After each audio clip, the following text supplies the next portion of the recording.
We are Rogue Media Sports. You just found the perfect product that helps with staying cool during hot summer runs.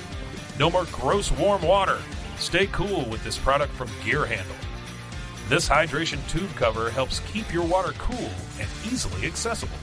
Stay hydrated during those long summer runs or even delay from freezing in the winter. Plus, they're compatible with various brands of water bladders and come in various colors. Visit GearHandle.com and use promo code H2O today. It is the Doomsday Podcast, and you may be like, wait, a game hadn't been played. But, you know, Ed, at Rogue Media Network, and with the two of us, it's just we never stop, okay? We never stop preparing, and so we wanted to do a special Cowboys preview. Cowboys getting ready to play Cleveland, in Cleveland, Sunday afternoon. I'm amazed at, you know, with the Cowboys, of course, there's always a lot of stuff brewing. I'm amazed at how people are just kind of like real blah toward the Browns, even though they made the playoffs last year without their starting quarterback. You would think there would be some sort of buildup from the Browns' perspective. They are favored slightly in some of the places I've looked. But, Ed, before we really get into the nitty-gritty of this preview, bring us up to date. We understand you have, after exiting briefly TV, you've re-entered TV, this time with the ABC affiliate WFAA in Dallas. So we're kind of excited about that. Tell us about what we can expect from Ed Werder, and will this impact your Doomsday efforts at all? People are wanting to know, including your cohort, me. And did you ever bring up, hey, you could have both of us, or did that never enter the negotiations? This wasn't a Troy Aikman, Joe Buck like negotiation where I was offering us on the open market as a twosome and nothing else. So no, I was not able to secure a spot for you. I feel fortunate I was able to get myself one. Given the demographic situation that I find myself in after 26 years at ESPN. My contract did expire, as I think most people know.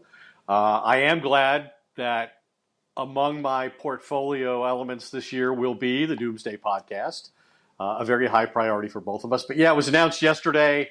I went and shot some promos. You may have seen some of those. Very excited about joining Joe Trahan's award-winning sports staff. He was very supportive of this idea from the very beginning.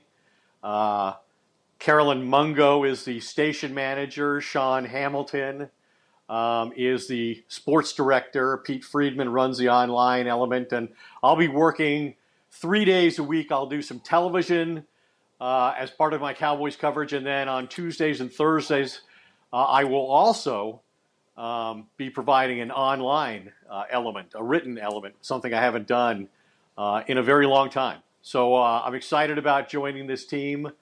It nearly happened in 2017 when I was laid off by ESPN, but they brought me back. My contract kind of complicated the negotiations, and I wasn't able to break free and join WFAA at the time. But Carolyn was very persistent and very patient and very creative in coming up with this role for me. So I'll be at all the home games for sure. At the moment, I'm not scheduled to travel, and here's why, Matt. You know what a morning person I am. Mm-hmm. And one of the new things that I'm going to bring to WFAA is the day after, not really the day after, the early morning after every Cowboys game, home and on the road, I'll be in the studio in Dallas with the Daybreak crew and Emmy winner Mark Eistook, and I will do segments on the Cowboys and what happened the day before, good and bad, win or lose. And I believe those will air live sometime in the 6 a.m. hour. From a studio downtown, which is not where I live, by the way. This is a bad idea on your part. I'm glad you could. I really, our audience is dying to hear about, like, basically the entire Channel 8 staff. Did you want to mention Mike and Jonah and some of the others? My gosh. Michelle, the new employee. She's the new reporter that they just brought on. Looking forward to working with her. Can't wait to meet him, Mr. Iztook. But the Doomsday will, man, I'm just thinking about those nights where we finish up at about 2 and you're going to be down there by 6. I really would. I would call I Carolyn Mungo and just call this thing off. I think I should have asked him if they wanted you for that role. The morning, I'll send Mosley for the morning. Yeah. Yeah, there's certainly no way. There's no amount. But congratulations on that. We'll look forward to seeing you on Channel 8. And what's funny is now 2 of the 3 members of the Doomsday family will have roles with WFAA because Glenn Stretch Smith, our scout and coach, former Cowboys scout and coach, also has a role at WFAA. So, Carolyn, if you're watching, I mean, there's only one of us left. I don't know what you have left. Maybe. What's the Meatloaf song? 2 out of 3 ain't bad? That's right. Maybe you have like a 3 in the afternoon show. I don't know what you'll do. But anyway, keep me in mind. All right, without further ado, let's get to the Doomsday preview show. Mike, please play the music.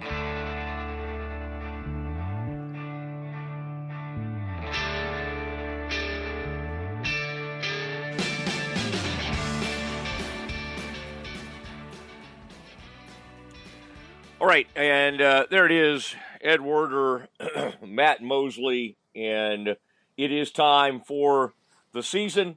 Cowboys do not have a blemish on their record yet.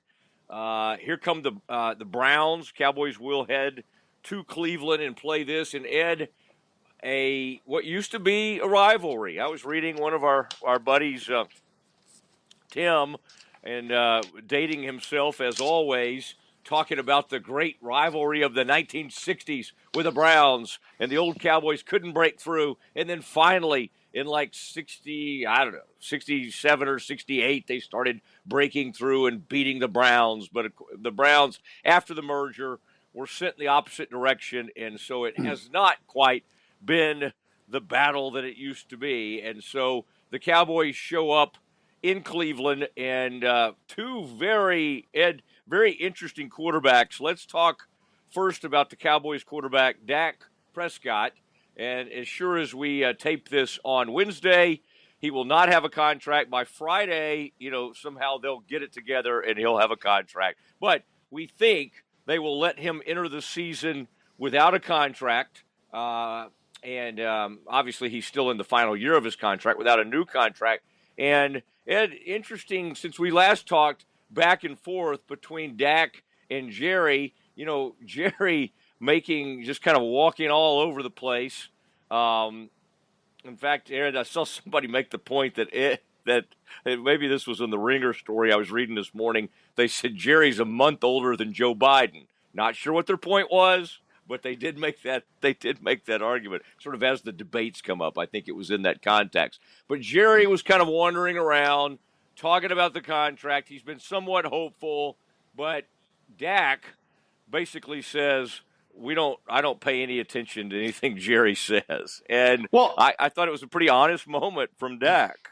Well, I thought the most important takeaway from the last 2 times Jerry and Dak have spoken publicly is that Jerry has both times suggested that there's nothing wrong, that he has Dak under contract, and there's nothing wrong with the concept of forcing a player or a coach to honor the final year of a contract that they signed and agreed to after careful negotiations. And Dak, in his most recent comments, said something to the effect of he doesn't have to have a new contract before week 1 at Cleveland, but whether he does or he doesn't, will say something. It will make a statement, at least to him, about the front office and whether, I assume he means whether they believe in him or not as a starting quarterback. And there's all kinds of reasons for Dak Prescott to fairly wonder whether they are fully committed to him beyond this season if he doesn't have a contract for it. And I would just say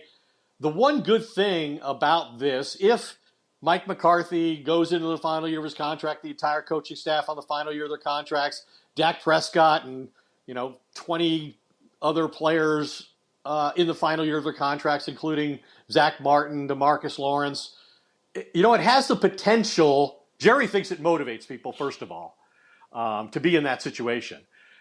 It also was something Jimmy Johnson, the master motivator, took advantage of when he had his own issues with Jerry. He kind of turned the franchise into us against the front office. It's the coaching staff and the players against the front office, and that was effective in the 90s when they won Super Bowls. But really, it's hard for me to imagine Jerry Jones, despite his comfort level with ambiguity, as he always says, is really willing to take on this amount of risk. I mean, it's unusual for any NFL quarterback, a franchise quarterback like Dak Prescott, to reach the contract year. This is the third time in the last 6 years Prescott's been in this situation. But to me, not signing him before week one would really prove to potentially be one of the most monumental organizational failures in franchise history, because even though he played the final year of his contract twice before when franchise tagged, at that time they had a method to control his ability to get to the free market. And this time they don't have that. This time, if he plays out his contract and his final year, unlike the previous two times, he can become an unrestricted free agent in which the Cowboys will have no control over his future. And that's potentially damaging, I think, not only for this season, but for who knows how many seasons beyond. If you remember the quarterback lapse between Troy Aikman's retirement and Tony Romo's emergence, some of the guys who played and the futility the franchise endured during that time, and they don't have any quarterback signed beyond this year. All three of the quarterbacks, Dak, Cooper Rush, and Trey Lance, who, by the way, is a $5 million third-string quarterback, none of those guys are signed beyond this year. So if you don't have Dak, what's the plan? Yeah, there is no backup plan. And as you know, and what happens is when you do this so often, the quarterback just continues to have huge leverage over the organization. And then, as you said, Micah's coming up, DeMarcus, whatever way. You just start naming players. They're coming up. Ed, I was reminded, as you just mentioned, Romo, that that Romo in 2007 was on a roll, and they were having a great season, and that was his first year to start the season, right? He had taken over for Bledsoe in 2006, and he's on a roll, and he and his agent are starting to get just a bit perturbed that nothing is done. And as I recall, you and I broke that story maybe after the Chicago game that season or whatever, and Romo did get his first big long-term deal, and that was about midway through that season, about 7 games into it, Ed, as I recall. And that would have been a double ESPN.com byline, Mosley and Werder, and that was at a time when Tony still talked to us all the time. So you're saying it's not there is a precedent for the Cowboys to sign their starting quarterback after week one and during the season, and Dak and Jerry, neither of them has ruled out that possibility. Dak has merely said he's not going to be directly involved, as he has been to this point, once the season starts, and all of his focus is on this season. And that's sort of what Jerry has said. Like, he wants everybody now at this point to focus on the field and for everything to be invested in playing and winning the games, and then see what evolves, financially beyond that as that occurs. But I just think it's a huge mistake if they don't sign Dak Prescott. I think he's earned it. I get that Jerry can fairly question, I think, hey, you know what? I paid you $40 million a year, and you haven't succeeded in the postseason when you've had the opportunity. 2 home losses in the first playoff game of the year, games that they never led against San Francisco and last year against Green Bay. And he doesn't want to reward Mike McCarthy. He doesn't want to reward Dak Prescott for on-field failure. I totally get that. But he just doesn't have a safeguard. He doesn't have a way to protect himself if he lets Dak go and play it out, and Dak proves him wrong, or Jerry will say proved him right, and goes and accomplishes something in the postseason that hasn't been done here in many decades, and then walks and has the opportunity to walk to the highest bidder if that's what he wants to do. I just think there's way too much risk for the Cowboys. Well, yeah, and you made the point earlier, for 6 or 7, 8 seasons, they wandered around in the quarterback wilderness between Aikman. Romo arrives in 2003. They luck out on him. He doesn't see the field till 2006, and it's just a hodgepodge of Vinny and Drew and Quincy, and it's a mess. So I do think there are some fans who probably are ready for what's next at quarterback. But boy, it's one of those. Be careful what you wish for, because they have Can we? I think we should point out, as you sort of just began, how incredibly fortunate the Cowboys have been with their last two starting quarterbacks, neither of whom has delivered in the postseason. Neither's played their best in the postseason. They both have won, 2 games in the postseason in their careers. Romo 2-4, Dak 2-5. But Romo was an undrafted player.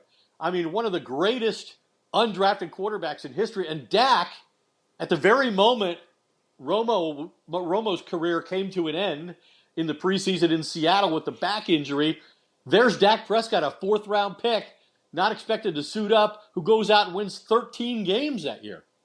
So they've been incredibly fortunate. They haven't had a master plan of succession like the 49ers have had or the Packers more recently have had. They've just been incredibly fortunate. And so now to throw that all away and risk that. And it's not like Trey Lance was great in the preseason and maybe he's, worthy of an opportunity. He's earned he threw 5 picks in the last preseason games. Yeah. No, and you and I had a good visit with him, and we thought we'd pointed him in the right direction, and things got away from him in that last one. So the Cowboys head into Cleveland. Ed, one of the things will be what will the chemistry with CeeDee Lamb be early? Will we look back and go, oh man, much ado about nothing? Or will we, after the first game, will it be some not on the same page? I could see it going either way. I really could. I don't know if I can't say with all certainty that CeeDee Lamb's going to step up there and have a huge game. I mean, that's one of Cleveland's best players, Denzel Ward at cornerback. They have, and obviously they've got a great pass rusher in Garrett. I mean, it's going to be quite a challenge for the Cowboys. And Ed, I know you've been looking at this Cleveland team as they come in here. On the flip side of what the Cowboys have with Dak, I mean, the Browns gave Deshaun Watson this unprecedented contract despite all the legal issues and the wrangling, and they gave up a huge, everything they gave up, the draft picks. I mean, the Texans now have kind of used that as their launching pad. And that was a team, by the way, that was thought they had a great quarterback, and then he has all this off-the-field craziness that happens. And here is Cleveland with what should be what we thought was a star quarterback in the prime of his career. And, Ed, I don't think anybody knows what to make of him. Nobody puts him like in the top 10 quarterbacks in the NFL, unless you're just talking about talent-wise. So it's hard to know what to make of Cleveland because last year – they get into the playoffs with Joe Flacco, and actually, they made a nice post, down the stretch run. I don't know if anybody feels that great about Deshaun Watson heading into this season. Well, I think Dak, because of the CeeDee Lamb, missing all the training camp. If you look at it historically, Dak has not been especially good. Generally speaking, he was great in Tampa a couple of years ago. Early in the season, it tends to take him 3 or 4 games, and he's among 13 starting quarterbacks who have not played at all in the preseason. And Deshaun Watson's one of those guys too. And as you were speaking, it occurred to me that Cleveland's a perfect example for Jerry to look at and go, how hard it is to find a starting quarterback. And even when there seems to be one, and you invest so heavily, look what it cost Cleveland to get Deshaun Watson under the worst possible circumstances for the player. And Dak's not going to have any of that. He doesn't have any of that baggage. And I think it'll be 302 days since Deshaun Watson last started a game. He's only played 12 games the last 2 years combined in Cleveland. So I wouldn't expect Cleveland to be great throwing the football either, although they have a lot of weapons. They acquired Jerry Jeudy. They re-signed Amari Cooper to an extension. They don't have Nick Chubb. But don't forget, Nick Chubb went out. The last time these two teams played in 2020, COVID-era football at Jerry World, the Browns smashed the Cowboys had the most rushing yards against the Cowboys in franchise history and led like 41-14. So you talk about a test for your, run defense right from the start, and that's the reason you hired Mike Zimmer. And now you have linebackers on the roster who are legitimate linebackers. I mean, you signed three players, veteran defensive linemen right after training camp. I mean, those guys are going to get an immediate big test. And the Cowboys, I thought it was interesting, this week that McCarthy made the point about, hey, we're going to take a different approach to these road games. They have played badly on the road. They're 36-15. Only Kansas City's won more games in the regular season the last 3 years. But those last two teams are 21-4 at home, and they're 16-1 at home the last 2 years, 8-9 on the road. And this combines everything. This is a great defense, a great road defense, a hostile environment, a grass surface, none of which have accommodated the Cowboys or caused them to deliver their best performances. And early, in the season, I expect this to be a potentially really ugly game. And then you mentioned the Cowboys, as much talent as they have, it looks like they're going to start 4 rookies, including 2 on the offensive line. Tyler Guyton at left tackle and Cooper Beebe at center. Myles Garrett up against a rookie in his first NFL start.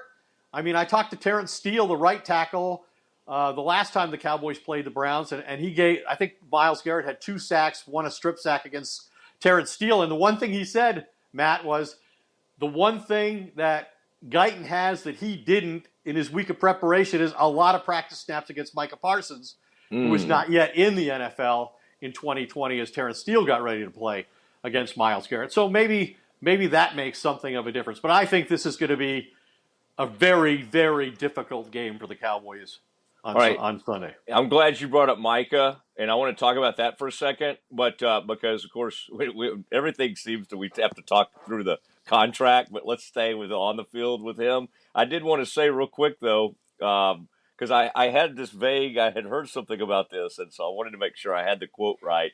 Cal McNair's wife, did you hear about this? I don't think so. The Houston Texans owner's wife was on some kind of podcast, and she was talking. Somehow it came up about the trade they made, sending Deshaun Watson to the Browns. And so she's quoted recently saying on a podcast, "Thank a Brown. Have you thanked a Brown lately? I thank them for all of our players." That's Hannah McNair. Way to go, Hannah. Because she's saying of all the picks that they acquired for the Deshaun Watson Deshaun Watson trade, they turned them into a team that went from 3-13-1 and goes and wins a division with a first-year head coach in DeMeco Ryans and great quarterback and a rookie quarterback in C.J. Stroud, which is, it set the standard that guys like Dan Quinn and Jaden Daniels will be hoping for in Washington this year. Have you thanked a Brown lately? I like Hannah. We may have Hannah on Doomsday. I was thinking, I wish she had said that on this podcast. Do the Cowboys have the Texans on the schedule somewhere? Yes. Okay. They play a primetime game here at Jerry World about midway through the season. Hannah McNair. She will be our guest that week for our preview if we decide to do any more of these. Now, Ed, you brought up Micah Parsons. This is going to be interesting because this is Mike Zimmer's first game back. Mike Zimmer taking over as defensive coordinator. There's been some thought that he's going to move Micah around even more, have him off the line, back at linebacker. He's going to be kind of all around. This will be interesting because Parsons, who has been in each of his first 3 seasons, top 3 in the Defensive Player of the Year voting. Some people think he may be ready to break through. Ed, this has been an interesting build-up to the season with Micah and Zim, our friend, because it's like early on it was kind of like they didn't know they were kind of feeling each other out. Mike, we talked to Mike, like, well, have you talked to Micah yet? He's like, no, we hadn't really had a chance to talk. And you and I were like, well, that's kind of interesting. And then Micah said something along the lines of he hadn't really said anything to me. And so we wondered where that relationship was going. Now it seems to have evolved a little bit. There seems to be a mutual respect. But, Ed, this is for the Cowboys to get where they want to go. Micah Parsons has to be, if not the best defensive player in the league, one of the top couple. And so far in his career, he's been that guy. Yeah, it's interesting. I don't think there are many games that the Cowboys go into where Micah Parsons isn't potentially the most feared pass rusher on the field for either team. But this is one of those games, and I think it'll be part of his personal agenda to try to demonstrate he's better than Myles Garrett, the reigning NFL Defensive Player of the Year, even though Micah had more sacks than he did. And he'll get that chance again when they go up against the Steelers in Pittsburgh against T.J. Watt. But yeah, I mean, Micah is unique to me I'm not sure I've seen a young player more motivated to achieve greatness, not just stardom, but true greatness than Micah Parsons. And he does it his own way. I mean, he trains on his own during the offseason. He does a lot of boxing, kickboxing, jiu-jitsu. He talked about yoga this year. But yeah, it'll be interesting to see if he's required to do more than rush the passer on any kind of a consistent basis, how he embraces that role and how he performs in that role, because we really haven't seen that. He's pretty much evolved since his rookie year into an edge rusher. And that's where he's made his mark. And those are the guys who get paid. And and that's what he'll be thinking about. But I think he's bought into Zimmer from what I can tell. And Mike's a very creative guy with his blitzes and his pass rushes. I think he'll get as much out of Micah Parsons as Dan Quinn did, even if he does it in a different way. All right, and Ed, one thing we'll also be watching on the Cowboys defense is while they have extremely talented defensive ends, losing Sam Williams and Nealon having to step in there, and he's going to get more time.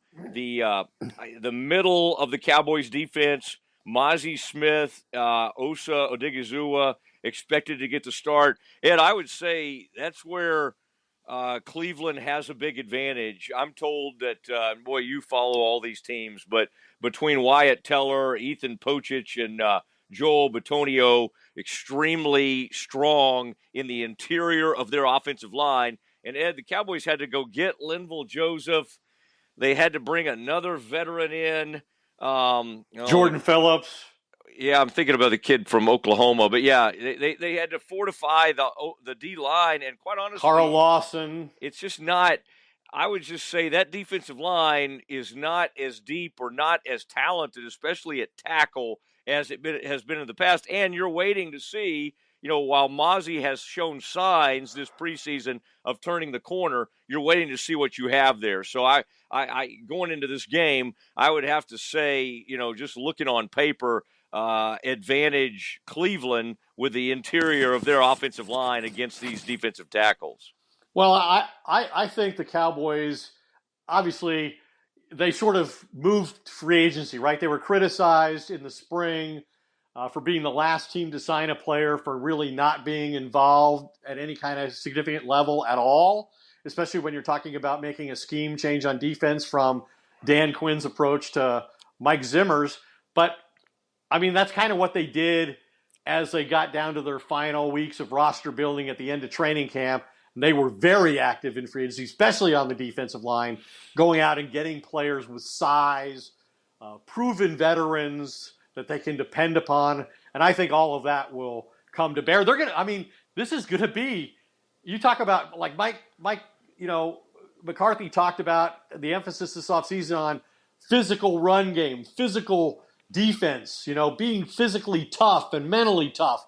Well, this schedule early on is really going to challenge them, and it starts on Sunday with Cleveland, and then 2 weeks later, you're playing the Baltimore Ravens.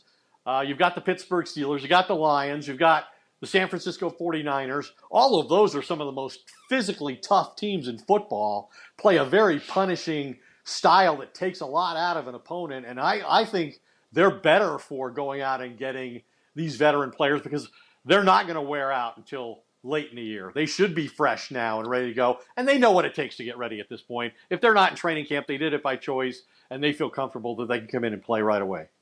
All right. And, it'll be interesting to see the Cowboys, certainly with CD back in there. What's the Cowboys?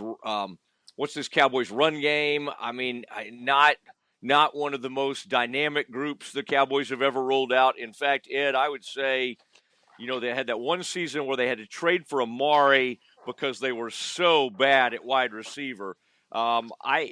It's hard to recall a time where they were this thin, just from a talent perspective, at running back going into a season. I mean, because even in the past, we would think, oh, Pollard's going to have a breakout year. He was even last year. Oh, it's Pollard's turn now. He's going to be good. This is a group that I not even the biggest Cowboys fan could be that excited about.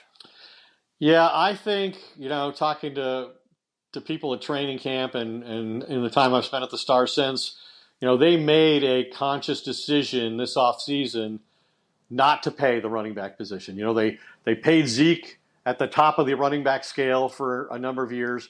Last year they paid Tony Pollard on a franchise tag almost $12 million.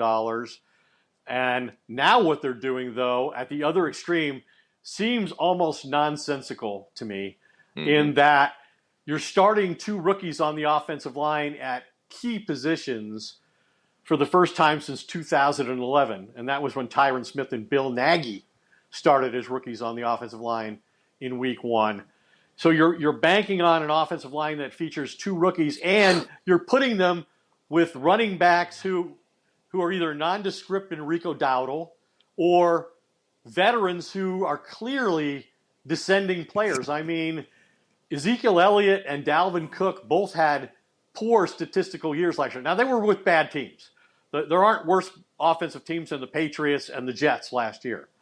But Ezekiel Elliott, who won 2 rushing titles here, he's had 7 consecutive years where he's averaged fewer rushing yards per game each season. That's never happened. He's the first player in NFL history to experience that. 7 consecutive years of declining numbers in terms of yards per game. And Dalvin Cook averaged 3.2 yards per game last year. So it seems to me they brought Dalvin Cook in on the recommendation of Mike Zimmer, sort of to protect them in case Zeke is really done. I don't think they brought him in to pair him with Zeke. I think they brought him in to protect them as sort of an insurance policy in case when they finally see Zeke, because they haven't yet, didn't play him in the preseason, he's too valuable.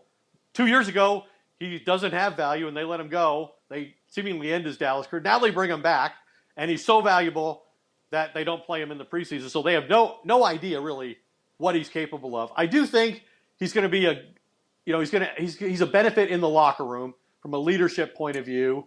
He's going to be good, I think, help them, a really bad team, in red zone, rushing, goal line, short yardage. But I don't know where their rushing yards are going to come from. And you know what? Mike McCarthy's pretty much as he's talked throughout his career about wanting to run the football more, he really never has. He's always played the game through the quarterback, and that's what he's going to do again this year with Dak. All right. Yeah, you're right. After all those interceptions Dak threw a couple of years ago, that was kind of the talk. Well, we got to help him. We got to run the ball. It's like, no, you're not going to do that. And then, Ed, on the other side, running back Jerome Ford for the Browns. They've got Pierre Strong Jr., Dante Foreman, who I think he's former Texans and maybe a former University of Texas player.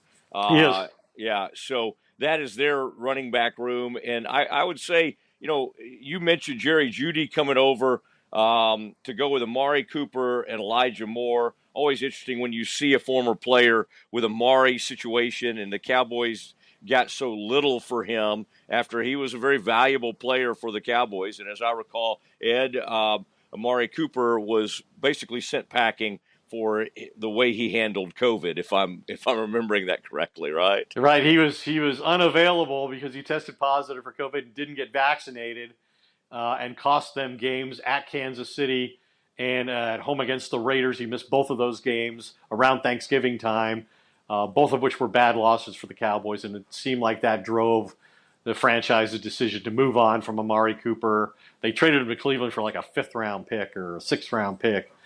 So for almost nothing, they essentially gave him away, and now he's going to get an opportunity. I think the thing that made him unique, according to the coaches, was he had this incredible ability to change direction, explosive second step, And the Cowboys need a pass rush because while I think they're talented at corner, remember they're starting the season without Deron Bland, who's out for 6 to 8 weeks. Led the NFL in interceptions last year, set the NFL record for pick sixes. He's going to be replaced by Kalen Carson, a 5th-round pick and a rookie in his first NFL start. I would think the Browns are going to challenge him when they do throw the football.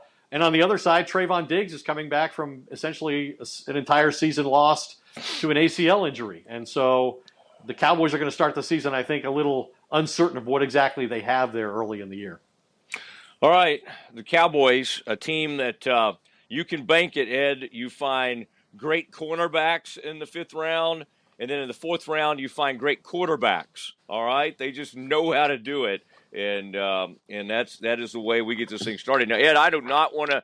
I think WFAA may be waiting on you. I don't know if they're having like a big celebration to welcome you to the staff today. There may be cake involved, but before we shut down this special preview, Ed, give me. I think people would love to hear your prediction for this game. There may have been a time at ESPN where they didn't allow you to do this sort of thing, but Ed, there are no rules when it comes to podcasting. What do you have in this one? Can you give me a score? Well, they have to play a first place schedule. They obviously have some positions of concern. What effect so many players, so many coaches facing uncertain futures and in the last year of their contracts has on everybody, I don't know. But I think it makes a strong start critically important. Do I think the Cowboys are going to have a 4th straight season of 12 wins? I don't. But I do think they'll get close, and I see them as an 11-win team this year. All right, I've got the Cowboys with a 10-win team, and then Ed, if you'll give us a score on Sunday's game versus the Browns. I'm going to go with the Browns 20-16. Browns win 20-16. I have the Cowboys going on the road, even though they're not great at road team, and as the slight underdog. Although this thing will get bet up, and the Cowboys will probably be a pick 'em by the time the game happens. Cowboys win this thing 28-17 over the Browns. 28-17. 28-17. What did the Browns give up? I think on average at home last year, the Browns gave up like 9.8 points per game, and they went 8-1 at home. Yep, going to go ahead and change that to 16-14. No, those are good. Those are just numbers, all right? That was last year's team. Cowboys, hey. True. That's true. Once they turn Dowdle loose at Municipal or wherever they play now, they'll really get this thing going. I don't think Modell's around anymore. Okay, it is the Doomsday Podcast. Ed, thank you. Congratulations on yet another gig, and we're sorry to see you go at ESPN, but as always, you land on your feet. You're doing your thing. You had a storied career there, and I thought we had a great run out in California with all our guests. The Doomsday Podcast will continue. Ed and I will be together at all home games, probably doing our taping from the beautiful Jim and Sally Nation suite high above AT&T Stadium. And then on the road games, Ed, we'll just figure out where you're going to be, because you'll basically have to stay up all night to be at that 6 a.m. You should not have agreed to that. Golly. What's our friend's name? Cynthia? I'm going to talk to her about that. I'm going to like, y'all made some major, y'all put Ed in a bad spot here. Okay, Ed, appreciate you, buddy. We'll talk to you soon. Sounds good. That is the Doomsday Podcast. For Ed Werder, I'm Matt Mosley. We will see you Sunday evening.